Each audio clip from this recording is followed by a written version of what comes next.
아멘. 여러분의 앉은 자리가 여러분의 것이 이 자리가 비면요 하나님 참 마음 아파하세요. 그 자리가 비지 않도록 해야 됩니다. 정말 특별한 일 아니면 그 자리 비우지 마세요. 여러분 앉아있는 그 자리 귀한 자리예요. 여러분이 앉은 그 자리를 책임지시는 여러분 되시길 바라겠습니다. 따라하시겠습니다. 하나님 감사합니다. 하나님 감사합니다. 예수님 사랑합니다. 예수님 사랑합니다. 성령님 임재하소서. 성령님 임재하소서. 예수님의 이름으로 기도드립니다. 아멘. 자리라는 건요 그냥 주어지는 게 아니에요. 여러분들이 이 자리에 나와서 앉아있는 그 자리가 그냥 여러분에게 주어진 자리가 아니라고요. 또 세상적인 자리도 마찬가지예요. 그 자리는 그냥 주어지는 게 아니에요. 책임이 같이 따라가는 거예요. 누군가가 어떤 자리에 앉았다 그러면 그 자리는 권력만 주는 게 아닙니다. 책임도 따르는 거예요. 그 자리가 높아지면 높아질수록 책임의 크기도 커져가는 거예요. 많은 사람들이 높은 자리에 앉고 싶어 해요. 왜? 높은 자리로 가면 권한이 커지니까. 그런데 많은 사람들이 높은 자리에 올라가면서 잊어버리는 게 있어요. 책임도 커진다는 걸 잊어버리는 거예요. 그래서 누군가가 권력을 잡고요. 그 권력을 맛보려고는 하는데 그 권력에 대한 책임을 지려고 하는 사람들은 갈수록 사라져가요. 그건 아닙니다. 자리가 주어졌으면 책임도 따른다는 걸 분명히 아셔야 돼요. 여러분에게 그리스도인이라는 자리를 주님께서 허락하셨습니다. 아멘. 그 그리스도인이라는 자리, 거기에 대한 책임도 행하십시오. 초기 우리나라 기독교는요, 모든 사람에게 인정받았어요. 초기 우리나라 기독교는 3%도 안 됐어요.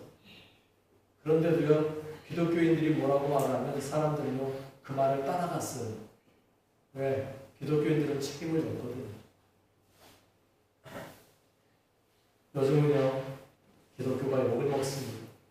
세상 따라서 책임지려는 사람이 없어졌어요. 책임져야 돼요. 예수님의 이름에 대한 책임을 행하시는 여러분 되시길 바라겠습니다. 아멘. 그런 의미에서 우리 옆 사람하고 조금 오늘은 무겁지만 인사를 이렇게 하겠습니다. 당신은 그리스도인으로서 책임지십시오. 당신은 그리스도로서 책임지십시오. 2018년이 끝나가는 마지막 주가 다 돼가는 때 우리의 책임을 한번 생각해 봅시다. 나는 2018년 이 한 해를 정말 잘 책임지며 살았는가? 다가올 2019년에 나는 내 책임을 다 할 것인가? 많은 사람들이 높은 자리에 앉기 소원한다니까요. 여러분들도 여러분의 자녀들을 위해서 기도할 때 뭘 위해서 많이 기도하십니까? 네? 자녀들을 위해서 기도할 때 어떤 것 가지고 더 많이 기도하세요? 솔직한 이야기로 우리 자녀 좋은 자리 가게 해달라고, 우리 자녀 높은 자리에 앉게 해달라고 그 기도 안 하시나요? 대부분의 사람들이 그 기도해요. 그러나 여러분 그 자리만큼 책임과 의무가 따른다는 것도 기억하며 기도하셔야 돼요. 그래서 그런 말이 있습니다. 왕관을 쓰는 자 왕관의 무게를 견뎌라. 왕관을 쓰고 싶은데 그 무게를 못 견뎌가지고 그러면 안 되죠. 우리나라 옛날 사극을 보면, 조선시대 사극을 보면 여자들이 머리에 쓰는 게 있죠. 높은 자리에 앉은 분들. 여자들이 이렇게 가짜 머리, 가채라고 그러거든요. 무게가 어느 정도일 것 같습니다. 물론 가채에 따라 다 차이가 납니다만 무거운 건 3kg까지입니다. 여러분 3kg짜리가 머리에 딱 올려지는 순간 어떻게 될 것 같아요? 옛날에 어떤 탤런트가 나와가지고 TV에서 나오면서 그 이야기 하는 거 제가 잠깐 들었어요. 1시간 쓰고 있는 게 그렇게 힘들고 목이 아프다. 그래서 그런지 옛날 역사책에 보면요, 그 가채를 쓰다가 잘못해서 목이 부러져 죽은 여자가 나와요. 무게가 장난이 아니란 말이죠. 그렇게 무거운 거예요. 그런데 그 무게를 누가 써요? 아무나 쓰나요? 물론 기생도 쓰더라고요. 그러나 여러분 일반적으로 가채는 누가 썼냐면 고위 집안의 여자들이 가채를 썼습니다.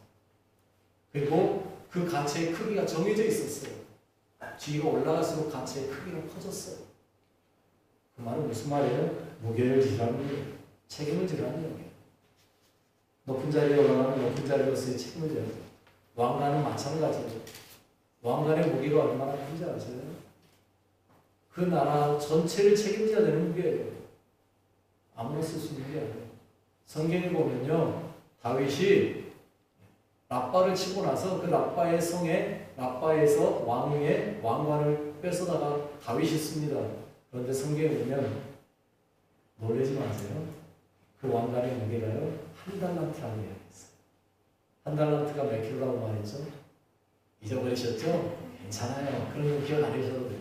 한 달란트는요, 34킬로입니다. 이해가 됩니까? 34킬로짜리가 머리에 올라간다면 그걸 다윗이 이겼을까요? 보통 힘이 안 났을 것 같아요.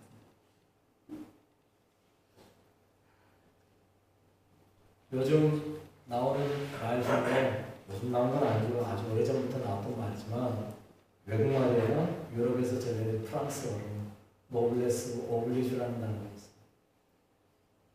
무슨 뜻인가 봤더니 귀족은 책임을 따른다, 이런 뜻입니다. 귀족은 의무를 갖는다, 이런 말이에요. 어디에서 나오냐 이러면 영국하고 프랑스하고 전쟁이 있었습니다. 그런데 영국이 프랑스를 치러 갔어요. 그 중에 프랑스 땅 중에 칼레라는 지역이 있는데 그 칼레라는 지역이 영국에 포위를 당해요. 다른 지역에서 도저히 칼레를 도와줄 수 있는 상황이 안 됐어요. 그래서 칼레가 점령을 당합니다. 그리고 그 칼레를 점령하고 영국 분들이 뭐라고 말하냐면 이 칼레 시민들 중에 7명을 내 나라 사용시키겠다. 영국에서는 그냥 가장 힘없는 사람 중에 7명 나올 줄로 생각하고 내놓으라 그랬어요. 그런데 그 다음날 그 자리에 죽고 나온 사람들은 칼레 가장 높은 비귀족들의 사람들 7명이 나왔어요. 영국이 깜짝 놀랐어요. 쟤들 목을 치면 큰일 날 것 같은데. 그런데 이미 그들은 스스로 죽겠다라고 나온 사람들이기 때문에 어떻게 방법이 없었어요. 그들은 목을 쳤습니다. 그리고 얼마 후에 다시 전쟁이 일어났습니다. 칼레를 치러 갔다가 영국이 되게 크게 대패하고 맙니다. 그 싸움의 결과로 결국 프랑스가 영국과의 전쟁에서 승리를 해요. 그 귀족들이 자신들이 스스로 죽겠다고 나온 사람이 아니고 그들이 했던 말이 바로 노블레스 오블리주입니다. 귀족에게는 의무가 있다. 백성들을 대신해서 죽어야 될 의무가 그에게 있다. 그리고 나와 죽는 거예요. 높은 자리에는 높은 책임감이 있다는 거죠. 오늘 본문의 내용이 바로 그 노블레스 오블리주입니다. 에스더판 노블레스 오블리주. 여러분, 모르드게가 에스더에게 했던 말이 바로 그 이야기예요. 너가 왕국에 있다 해서 너 혼자 안전할 것 같냐? 아니, 너에게 이 자리를 주신 데는 이때를 위한 문제 누가 알겠느냐? 모르드게가 하는 이야기예요. 왕후예요. 여러분, 무슨 말이에요? 왕으로서의 책임을 져라라는 이야기예요. 너가 왕후의 자리에 올라갔다라면 그 왕후의 자리에 대한 책임을 져라. 에스더는 처음엔 거절했죠. 왜 거절했습니까? 나 죽을 수도 있어요. 내가 왕에게 나아갔다가 왕이 나를 죽여버릴 수도 있습니다. 여러분, 어느 누가 죽고 싶겠어요? 여러분, 죽고 싶으세요? 3대 거짓말 중에 하나가 너희들 나 일찍 죽어야지 하는. 죽고 싶은 사람은 어디 있어요? 에스더도 마찬가지예요. 죽고 싶지 않은 거죠. 그래서 나 왕에게 나가면 죽습니다. 이야기하죠. 그러자 모르드게가 한 말이 그 이야기예요. 이때를 위한 문제 누가 알게요? 책임져라. 또 여러분, 에스더가 단순히 왕에게 나가는 게 죽습니다라는 그것 때문에 그랬을까요? 저는요, 가만히 생각해 봤어요. 왜 에스더는 거기에서 자기 민족들을 위해서 당당히 나가지 못했을까? 죽는 것이 싫었고요.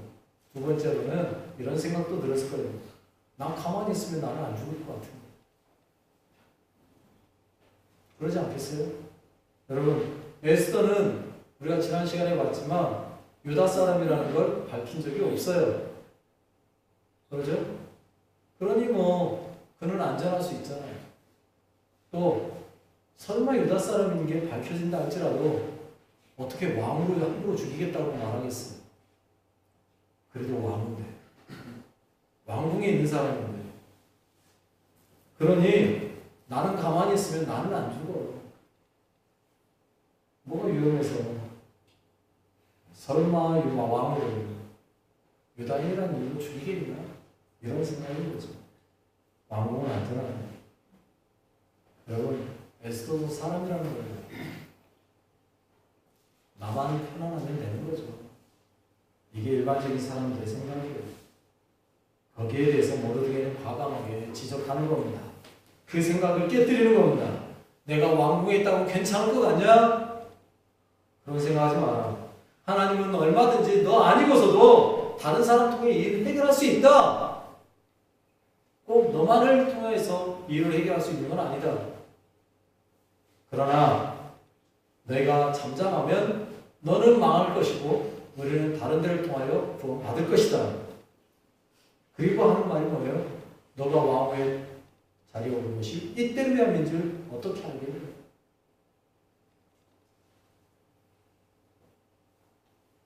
중요한 건 뭐예요? 내 마음이 하나님께서 원하는 게 무엇인가를 생각하는 거예요. 여러분, 우리 그리스도인들에게 주어지는 가장 큰 책임은 바로 그겁니다. 하나님께서 뭘 원하시는가? 여러분들의 행동에 가장 중요한 핵심은요, 하나님께서 과연 원하시는 것인가? 하나님께서 일을 하실 때 기뻐하시겠느냐? 하나님이 이걸 할 때 나를 너 왜 그렇게 해? 라고 책망하지 않을까? 여러분, 우리에게 주어지는 자리는 그냥 주어진 게 아니라니까요. 하나님의 뜻을 알고 그 뜻을 따라 살아가기 위해서 주어진 거예요. 하나님께서 저에게 신촌교회 목사라는 자리를 주실 때에는 이 신촌교회에 대한 책임을 지게 하시기 위해서 주어진 거예요. 최선을 다하는 거죠. 하나님이 뭘 원하시는지 생각하고 하나님이 기뻐하시는 게 무엇일까를 보고 그 자리에 앉아서 영광만 받아먹으라고 앉혀놓은 자리가 아니라는 거죠. 그 자리에 맞는 책임을 다하라고 말하는 겁니다. 모르드게의 그 말 속에 에스더가 드디어 뭐 하는 거예요? 눈을 뜨는 거예요. 여러분, 눈을 뜨시길 바라겠습니다. 아멘. 모르드게의 말이 맞다라는 걸 알고 그 왕관의 무게를 책임지기로 하는 거예요. 그리고 자신의 자리에 맞는 행동하겠다는 거죠. 쉬운 거 아니라는 거예요. 죽을 수 있는 거예요. 죽음을 각오하고 가는 거예요. 네, 왕이 그의 귀를 내밀지 않으면 왕위기를 할지라도 왕으로 할지라도 그는 어떻게 돼요? 죽는 거예요. 결단하는 거예요. 여러분, 책임진다라는 건 그런 겁니다. 죽음을 각오하는 거예요. 내가 이걸 행하다 죽을 수도 있다. 그럼에도 불구하고 뭐 하는 거예요? 그 일을 해내는 거예요. 책임지는 거예요. 죽음의 자리로 나가요. 그런데 에스더가 그 죽음의 자리로 나갈 때 혼자 하겠다고 이야기하느냐? 아니라는 거죠. 16절 말씀에 이렇게 말하고 있습니다. 당신은 가서 수산에 있는 유다인을 다 모으고 나를 위하여 금식하되 밤낮 3일을 먹지도 말고 마시지도 마소서. 나도 나의 신녀와 더불어 이렇게 금식한 후에 귀를 어기고 왕에게 나아가리니 죽으면 죽으리이다 아니라. 죽음을 각오하면서 나 혼자 하겠다가 아니라 당신들도 나를 위해 뭐 해달라? 3일을 금식하며 기도해요. 여러분, 무슨 일을 할 때요, 내게 주어진 책임이지만 혼자 하는 거 아닙니다. 뭐 하는 거예요? 함께 가는 거예요. 내가 혼자 할 테니까 당신들은 구경만 해. 아니에요. 뭐 해달라? 3일을 같이 금식해요. 책임은 내가 지지만 당신들이 뒤에서 도와줄 일이 있다는 거예요. 여러분, 진짜 훌륭한 지도자는요, 이렇게 가는 겁니다. 책임은 내가 질 테니까 당신들이 함께만 해주라. 내가 책임지고 지고 내가 하는 일도 내가 혼자 알아서 다 하겠다. 아니요. 책임은 내가 지지만 당신들이 함께 하는 거. 그렇게 가는 거죠. 그래서 함께 기도하는 거예요. 여러분 생각해 보세요. 그냥 죽음을 맞이하시겠습니까? 아니면 3일을 금식해보고 금식하며 기도함으로 그래도 혹시 살지 모르는 그 살 길을 선택해 보시겠습니까? 당연히 3일을 굶더라도 살 수 있는 길이 있다면 그 길 택해야 되지 않겠어요? 비록 확률이 1%밖에 없다. 100% 죽는 것보다 1%의 확률을 붙잡는 게 낫지 않습니까? 그래서 수산성에 있는 사람들은 다 뭐예요? 같이 금식하며 기도하는 거예요. 사흘 동안. 3일을 금식하고요. 그렇게 한 후에 웨스터가 나아가는 거죠. 이걸 보면서 생각나는 한 사람이 나왔어요. 이순신장. 영양회전을 앞두고 12척의 배를 두고 부하들을 불러다 놓고 한 연설에 뭐라고 말합니까? 죽고자 하면 살 것이요 살고자 하면 죽을 것이다. 그렇습니다. 죽음을 각오하는 결단이 필요해요. 이게 자리의 책임감이에요. 이순신장군 자기에게 주어진 자리에 책임을 다하기 위해서 결단을 외치는 거예요. 죽고자 하면 살고 살고자 하면 죽을 것이다. 그리고 왕 앞에 웨스터가 나아갑니다. 결과는요. 제가 말씀 안 드려도 다 아시잖아요. 해결되었습니다. 사람들은 문제가 생길 때 살 길을 보는 게 아니라 죽을 것을 생각해요. 살 길이 있음에도 불구하고 죽는 것만 봐요. 그러면서 그 안에서 뭘 보는지 아세요? 나는 어떻게 하면 거기에 살까? 자기만 사는 거예요.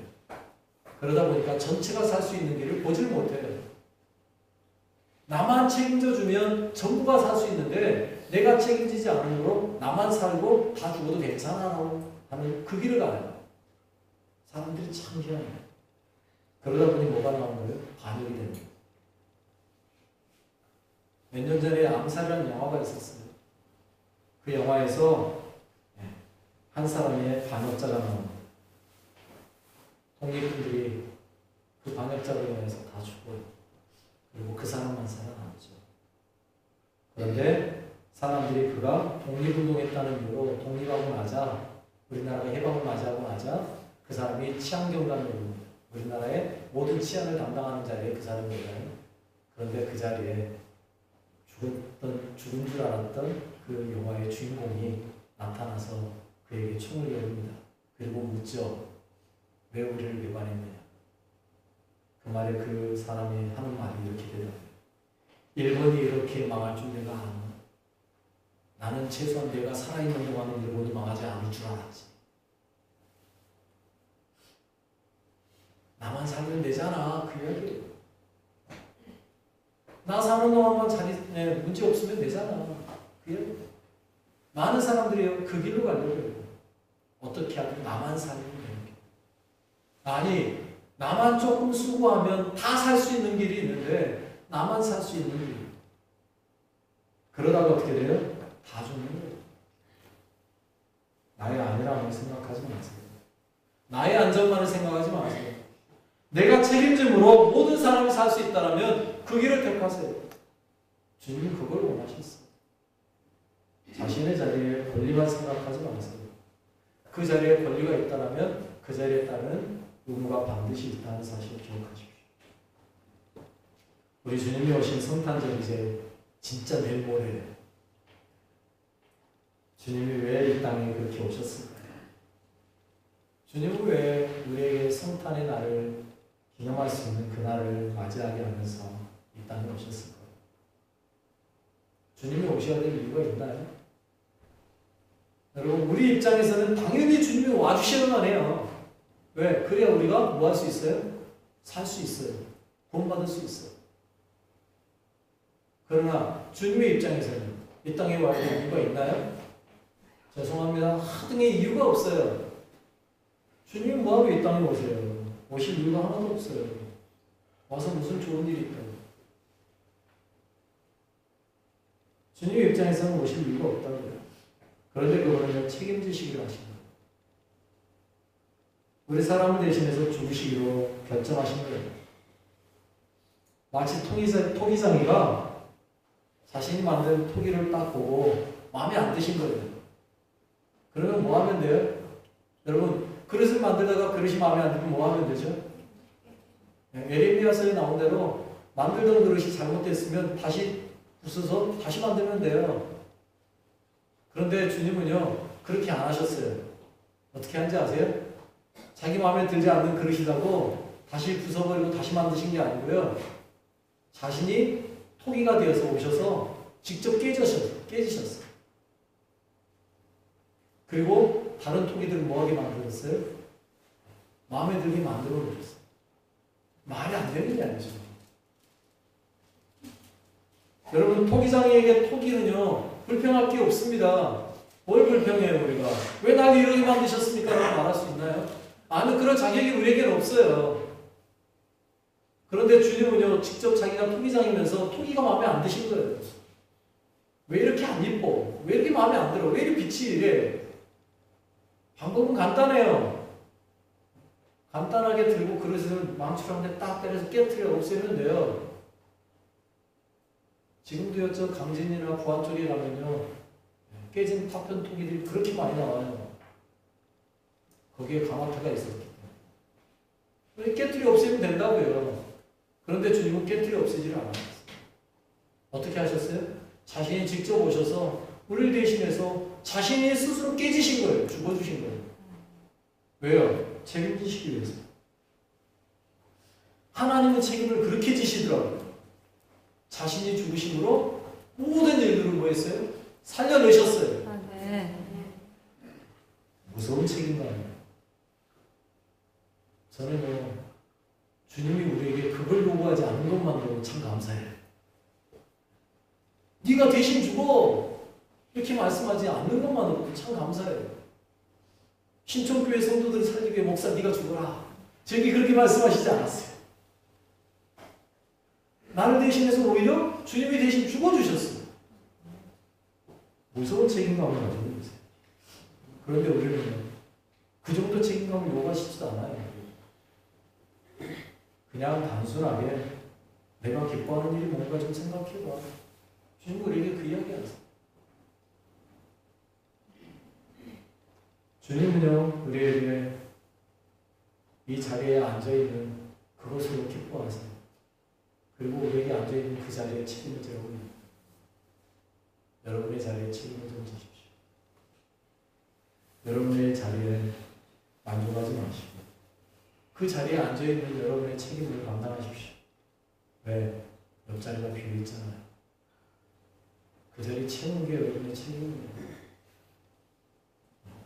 여러분, 다른 사람들이 이 자리에 불러온 책임이 여러분에게 있어요. 하나님 나라 잔치 자리를 채워야 될 책임이 우리에게 있어요. 다른 사람의 죄악을 보고 불쌍히 여겨야 될 책임이 우리에게 있어요. 그들을 구원의 자리로 불러내야 될 책임이 우리에게 있어요. 그리스도인의 책임은요, 다른 거 없습니다. 죽어가는 그 영혼들을 불쌍히 여기는 마음. 그래서 그들에게 예수를 증거해야 될 책임. 그 책임을 말씀하세요. 그 책임을 다하시는 여러분 되시길 바라겠습니다. 아멘. 기도드립니다.